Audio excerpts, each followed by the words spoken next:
सहनाववतु सहनौ भुनक्तु सह वीर्यं करवावहै तेजस्विनावधीतमस्तु मा विद्विषावहै।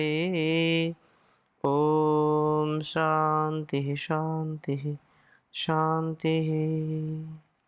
वैदिक जीवन पद्धति की इस कक्षा में आप सभी का हार्दिक स्वागत है, अभिनंदन है। वेदो अखिलो धर्म मूलम, वेद सब सत्य विद्याओं का पुस्तक है। वेद का पढ़ना, पढ़ाना, सुनना, सुनाना तथा अपने आचरण मिलाना हम सभी श्रेष्ठ जनों का, आर्यों का परम कर्तव्य है। हम ऋग्वेद के 10वें मंडल का स्वाध्याय कर रहे हैं और उसमें एक विशेष वेदों में मन का स्वरूप क्या है, मन के स्वरूप को समझ करके, जान करके हम इसको दिव्यता से और भव्यता से जीने का प्रयत्न करेंगे। जीवन हमारा उत्तमोत्तम, बहुत ही सुंदरतम बनता चला जाएगा। जब तक हम अपने मन पर नियंत्रण नहीं कर पाते हैं तो हम कोई बड़ा कार्य नहीं कर सकते हैं। छोटे बच्चों को भी देखें तो मन लगता नहीं, पढ़ाई में मन लगता नहीं, अच्छे काम में मन लगता नहीं। मन तो उल्लू का पट्टा है, इसको लगाना पड़ता है। और मन का क्या स्वरूप है? वेद के अनुसार मन का जो स्वभाव है, अलग अलग वेद मंत्रों के, चाहे ऋग्वेद हो, यजुर्वेद हो, सामवेद हो, अथर्ववेद हो, सारे वेदों में एक बहुत यशस्वी मन की कामना की है। और जहाँ भी मन का जो है नियमन करने की बात आए तो वहाँ पर ध्यान, प्राणायाम, स्वाध्याय, सत्संग से मन पर हम नियंत्रण पाते हैं। ज्ञान से भी मन पर हमारा कंट्रोल हो जाता है। तो हम इसको अच्छा बनाएं और मन को जो है इस प्रकार से बनाएं कि जो भी हम निर्णय करें, क्योंकि मत्वा कर्माणि सिद्ध्यन्ति इति मनुष्य मननात्, मनुष्य मनन करने से, चिंतन करने से जो कार्य अच्छा होता है वह मनुष्य ही कर सकता है, दूसरा कोई प्राणी कर नहीं सकता है। क्योंकि उसके अंदर विचार का, उसके अंदर संस्कार का स्वभाव नहीं होता है। तो बहुत ही सुंदर बात यहाँ है, ज्ञान की प्राप्ति के द्वारा ज्ञान की प्राप्ति की कामना हमारे अंदर पहले हो। तो जब ज्ञान की जो है जिज्ञासु हम बनेंगे, ज्ञान की हमारे अंदर पिपासा होगी, हम पिपासु होंगे, तो वह ज्ञान हमको जरूर मिलेगा। इस संदर्भ में बहुत सुंदर चर्चा की है। प्रथम वेद मंत्र लिखता हूँ मैं, 10वें मंडल के 74वें सूक्त के दूसरे मंत्र को आपके समक्ष रख रहा हूँ। प्रथम मंत्र में तो भी बहुत सुंदर बात कही है। ओम वसूनां वा चकृषा यक्षन्ध्या वा यज्जैर्वा रोदस्योः अर्वमन्तो वा ये रयिमन्तः सातौ वनुं वा ये सुशृणं धुः। कहा है कि हम प्रभु का जो है गुणगान करें, हम प्रभु का धारण करते हैं, परिणामतः शक्ति, धन व ज्ञान को प्राप्त करते हैं। शक्ति संपन्नता के लिए भी हमको ईश्वर का ही ध्यान करना और उसकी सन्निधि में रहना। तो मैं दूसरा मंत्र लिखता हूँ जो बहुत ही सुंदर है। प्रार्थना पूर्ण हृदय से मन को नियंत्रण में रखें। ओम हव एषा मसुरो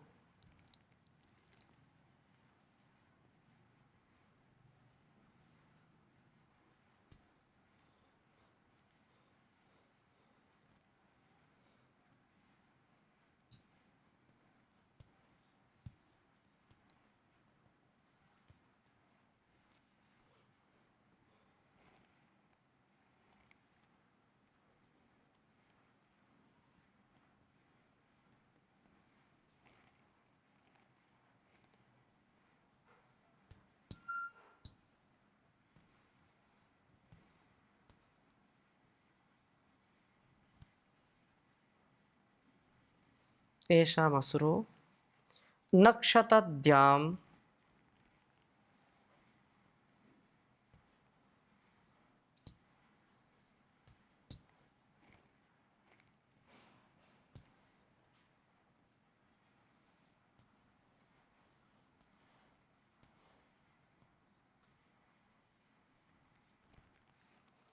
सर्वस्यता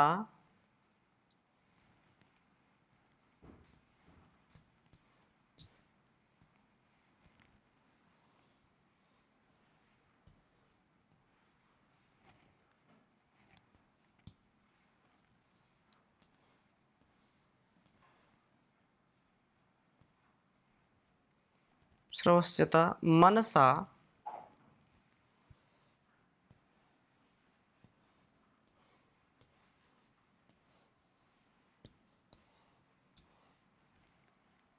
श्रवसा मनसा निंसतक्षाम।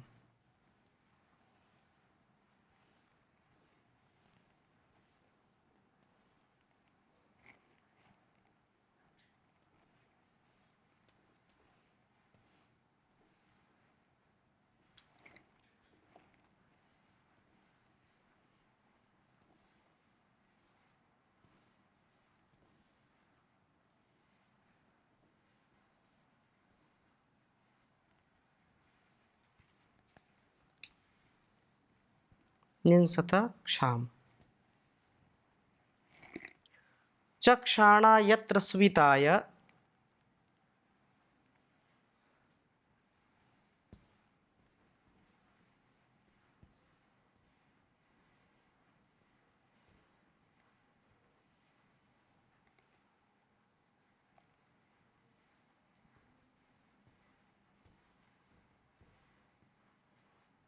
यत्र सुविताय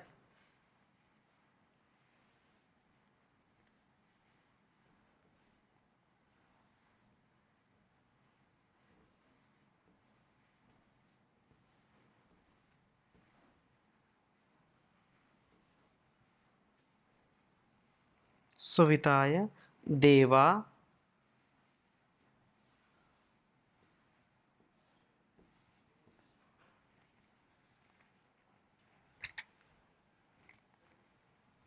द्यौर्नवारेभिः।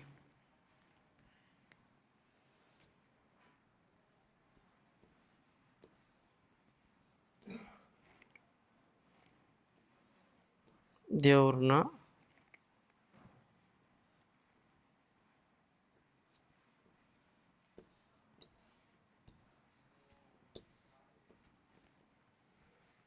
वारेभिः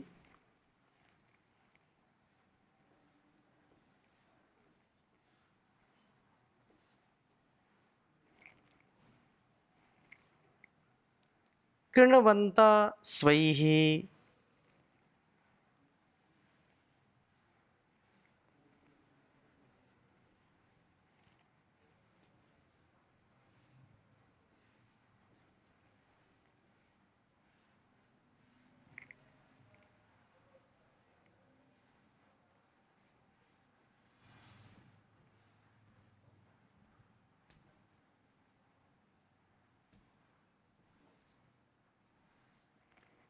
ऋग्वेद के 10वें मंडल के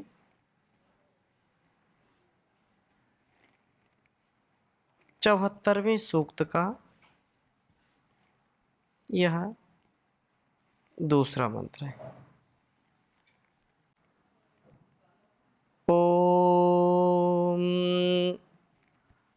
हवा एषामसुरो नक्षत द्यां श्रवस्यता मनसा निंसतक्षां। चक्षाणा यत्र सुविताय देवा द्यौर्नवारेभिः कृण्वन्तः स्वैः। हव एषामसुरो नक्षत द्यां श्रवस्यता मनसा निंसतक्षां। चक्षाणा यत्र सुविताय देवा द्यौर्नवारेभिः कृण्वन्तः स्वैः। बहुत ही सुंदर वेद मंत्र है।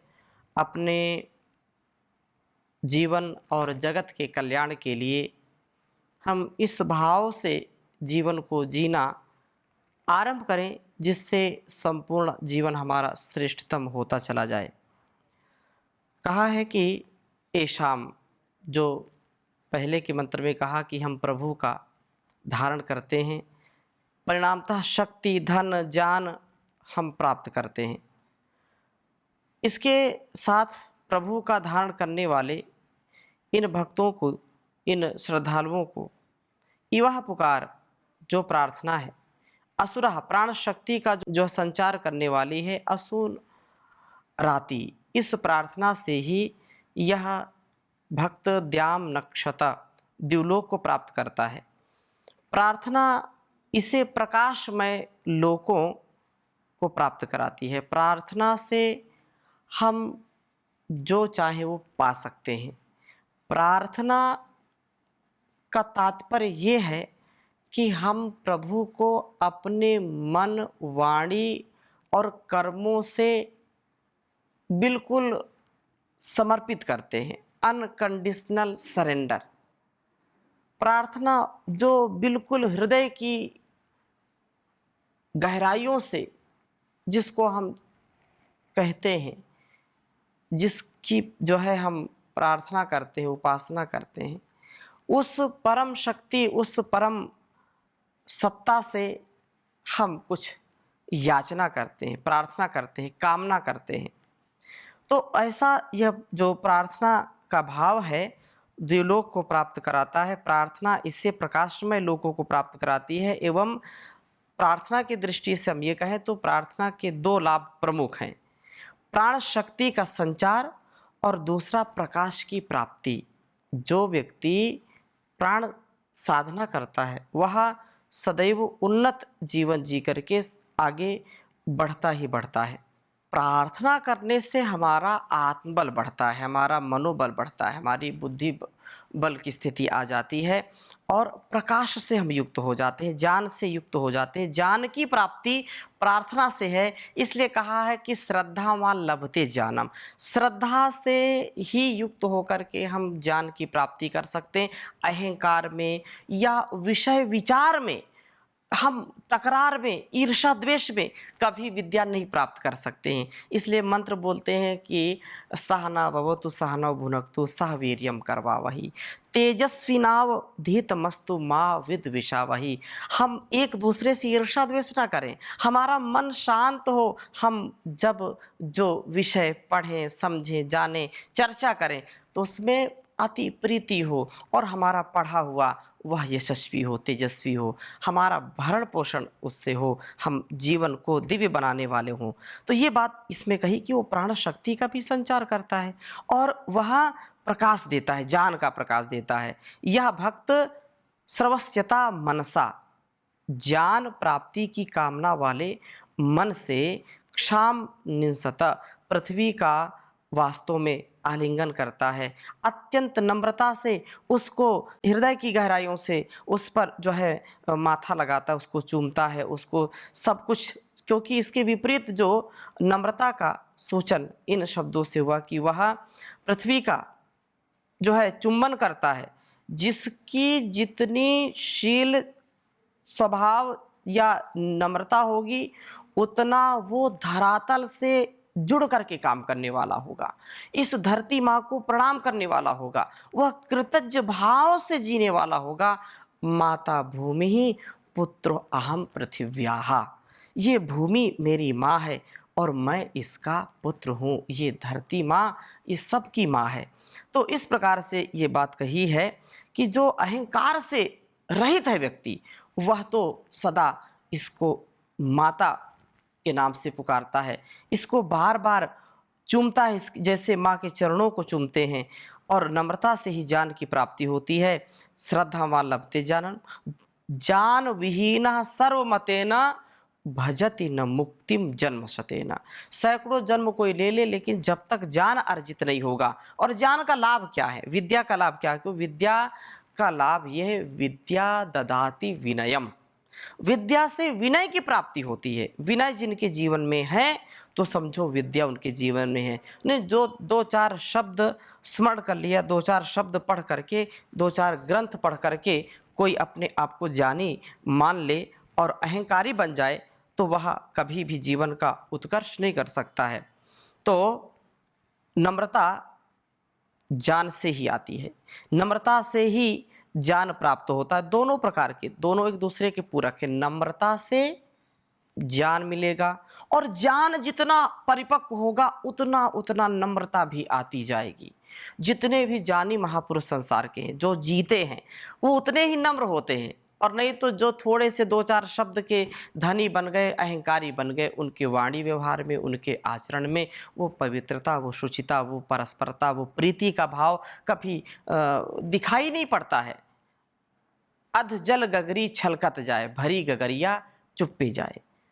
कहा कि थोथा चना बाजे घना, तो ये जो अधजल, जो अधकचरा ज्ञान है ना, उससे व्यक्ति अहंकारी बन जाता है, उससे नम्रता नहीं आती। लेकिन जो वास्तव में बहुत विद्यावान है, गुणवान है, जो धीमान है, बुद्धिमान है, आत्मज्ञान से युक्त है, वह जैसे जैसे ऊपर बढ़ता जाता है वैसे वैसे उसमें नम्रता आती जाती है।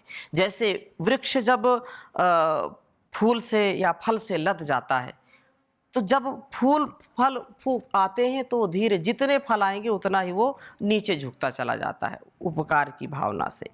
तो ऐसे ही ये यहाँ पर संकेत किया है कि जो अपने मन में ज्ञान की पिपासा लेकर के श्रद्धा पूर्वक बड़ों के या ज्ञानियों के समक्ष जाते हैं तो उनको ज्ञान मिलता है, और फिर उससे ज्ञान से और नम्रता आती है।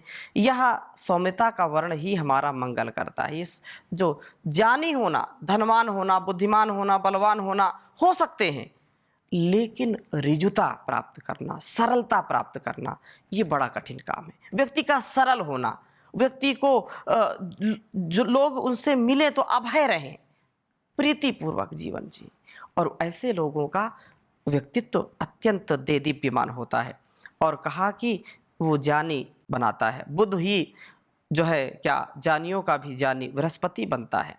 यत्र यह सौम्यता का मार्ग, यह वह है जहाँ पर चक्षाणा, वेद मंत्र में कहा चक्षाणा, मार्ग को देखते हुए देवाः, जो ज्ञानी लोग हैं, सुविताएं सदा उत्तम मार्ग के लिए होते हैं। ये लोग स्वयं अपने वारे भी ठीक चुनावों के द्वारा अपने जीवन को देव न प्रकाशमय द्युलोक की तरह किरणवंता प्रकाशित कर लेते हैं। जिस प्रकार द्युलोक सूर्य के प्रकाश से चमकता है, उसी प्रकार से इनका जीवन भी चमक जाता है। इनका जीवन भी ज्ञान के सूर्य से देदीप्यमान हो जाता है। ये कभी भी निराश हताश नहीं होते। ज्ञान का प्रकाश है, ज्ञान विद्या का यदि प्रकाश है तो संसार में कोई भी व्यक्ति कभी भी निराश कैसे हो सकता है। विद्याम चा यस्तद वेदो भयम सहा अविद्या मृत्युम तीर्थवा विद्यामृतम अश्नुते। विद्या से अमृतत्व की प्राप्ति होती है, विद्या से व्यक्ति ज्ञान की प्राप्ति करता है। इसलिए हम ज्ञान से युक्त, विद्या से युक्त, विवेक से युक्त, वैराग्य से युक्त जीवन को जिए। इनके जीवन गगन में कहीं भी अंधकार नहीं रहता, और बृहस्पति ज्ञानियों के भी ज्ञानी बनकर के अत्यंत शुचि कर्म वाले शुक्र बन जाते हैं। जीवन में शांतिपूर्वक मार्ग का आक्रमण करते हुए ये शनैश्चरा होते हैं, और जो है ज्ञान से अंधकार को दूर करके ज्ञान सूर्य बन जाते हैं, और जीवन में जो है इसको रवि कहते हैं। कितनी सुंदर बात कही है। बहुत ही ऐसा जीवन में आ जाए तो कितना उन्नत हो जाए। इनका जीवन देदीप्यमान द्युलोक के समान हो जाता है। प्रार्थना हमें शरीर में प्राण शक्ति संपन्न, मस्तिष्क से प्रकाशित ज्ञान संपन्न बनाए, नम्रता से युक्त हो, ज्ञान उत्तरोत्तर बढ़े, हम सुमार्ग पर चलें, जीवन के ठीक ठीक मार्ग का चुनाव करें, ऐसा जीवन को चमकाएं, ऐसा जीवन को बनाएं। जो बुद्ध हो गया वही शुद्ध हो गया। बुद्ध शुद्ध, अंतःकरण शुद्ध है तो बुद्ध है। तो कहा कि बुद्ध जो बुद्धिमान है, उससे भी बढ़ करके जो बुद्ध, जो बृहस्पति, जो ऋषियों में बृहस्पति जो सबसे ज़्यादा मेधावी, बृहस्पति जैसे ऋषियों का जो सप्त ऋषि, जो जिनमें बृहस्पति ज्ञान के जो एक जो है सागर हैं, तो बृहस्पति से फिर जब ज्ञान आ गया बृहस्पति के द्वारा तो जीवन धवल बन जाता है। शुक्र जो सफल है और जो सबके जीवन का आश्रय है, जीवन का जो मूल है, शुक्र धवल शुद्ध पवित्र हो जाना। और फिर शनि जो शनिवार है, शुक्र जैसे बुधवार, बृहस्पतिवार, शुक्रवार, शनिवार, तो शनि का मतलब क्या है? जो तेजी से विकास की ओर, उन्नति की ओर जो अग्रसर होता है, सदा तेज दौड़ता है, वह जो ज्ञानियों के भी ज्ञानी बन करके और शुचि शुद्ध कर्म करके और जो है आक्रमण करते हुए अच्छे मार्ग पर आगे बढ़ते हुए शनि, और शनि बन करके फिर रविवार जो सदा सूर्य का प्रकाश, रवि बोलते हैं सूर्य को, तो जीवन हमारा प्रकाशित हो, हम सदा सर्वदा सर्वत्र उन्नत जीवन जीने वाले बने, कभी भी अवनति की ओर ना जाएं। बहुत सुंदर बात कही है तीसरे मंत्र में कि देव वेदवाणी को अपनाते हैं, धनों व यज्ञों को जो है उनका अनुष्ठान करते हैं, उनका नियोग करते हैं, बुद्धि व ज्ञान का साधन करते हैं, निवास के लिए आवश्यक तत्वों को पूर्ण रूप से धारण करने वाले होते हैं और वो जितेंद्रिय बन करके सदैव आगे बढ़ने वाले होते हैं। जितेंद्रिय होकर के वो सदा जो प्रगति का मार्ग है उस पर आगे बढ़ते हैं। इसलिए हम आगे बढ़ते जाएं, कहीं भी कोई भी निराशा ना हो, क्योंकि हमारे सभी ऋषि मुनियों ने जो जीवन जिया है वैसे ही हमारे जीवन में भी घटित हो। हम रुकना झुकना क्या जाने, हम बैठे हैं सीना ताने, हम सैनिक वीर शहीदों के, परहित में जिनके शीश कटे, हम दयानंद के दीवाने, हम बैठे हैं सीना ताने, हम रुकना झुकना क्या जाने। अग्नि नए सुपथाराय, जो ज्ञान का मार्ग है, जो हमारे जीवन और इस जगत के कल्याण का मार्ग है, उस पर हम चलें।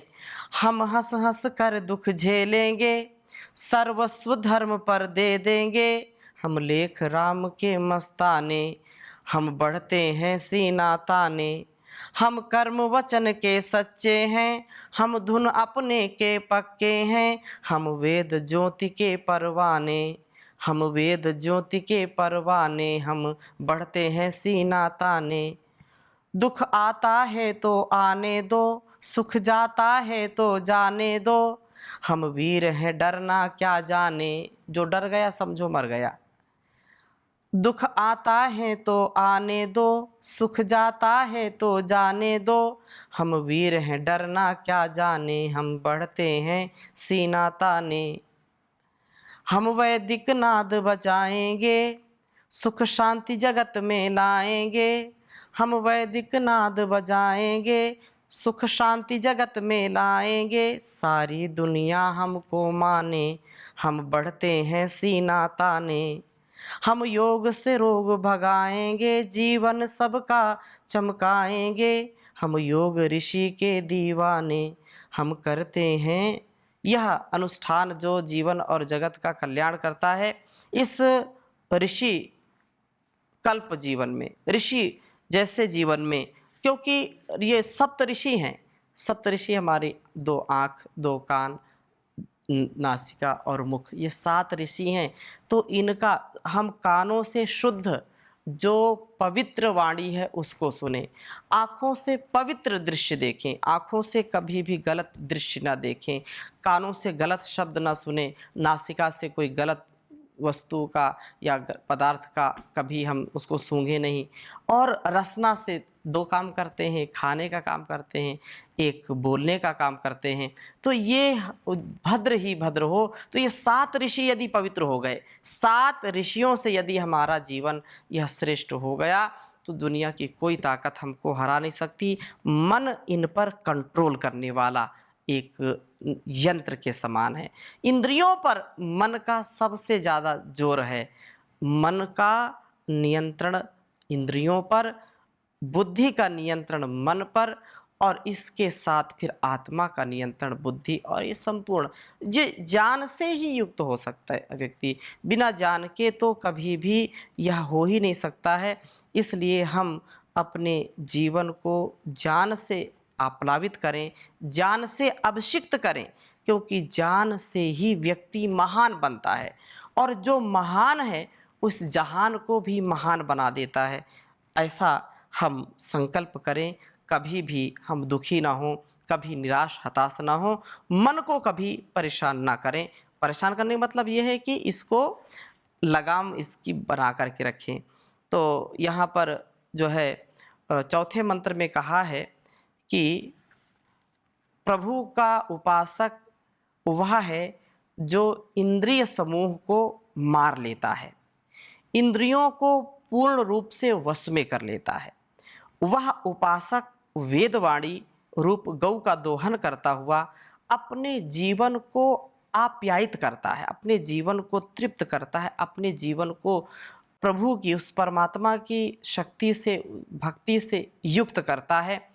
तो इस प्रकार से नाना प्रकार के जो दुख हैं, जो कष्ट हैं, उनको वो दूर कर लेता है। मन की न्यूनताओं को दूर करता है। मन तो इधर-उधर भागता रहता है। मन जब नियंत्रण में आएगा, मन जब हमारे काबू में रहेगा, तो कभी भी हम अ, इधर-उधर के अ, चक्र में ना पड़ कर के सदा सर्वदा प्रभु के ही अ, सन्निधि में, उसके ही शरणागति में रहेंगे और मन की पवित्रता हो जाएगी।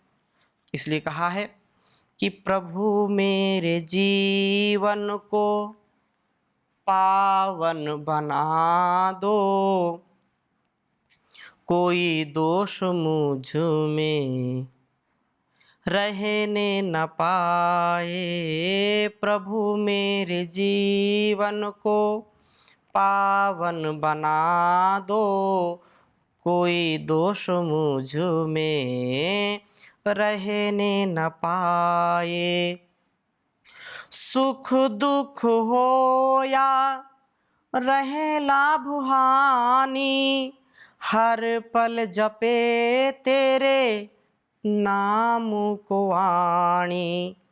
रहे याद तेरी सदा इस मन में, रहे याद तेरी सदा इस मन में, कोई और इसमें बसने न पाए। पर धन की चोरी ना अपहरण की इच्छा, रहे चाहूं निर्धन मांगू चाहे भिक्षा। छल और कपट से धनी बनने का, कोई नाग मुझको डसने न पाए। आपके गुणों का ही करूं कीर्तन मैं, किसी के अनिष्ट का न करूं चिंतन मैं। घृणा राग ईर्षा का हे प्रभु मेरे, कोई रोग मुझको लगने न पाए। प्रभु मेरे जीवन को पावन बना दो, कोई दोष मुझ में रहने न पाए। अभिमान को तेरा अपमान समझूं, समर्पण को तेरा ही वरदान समझूं। हो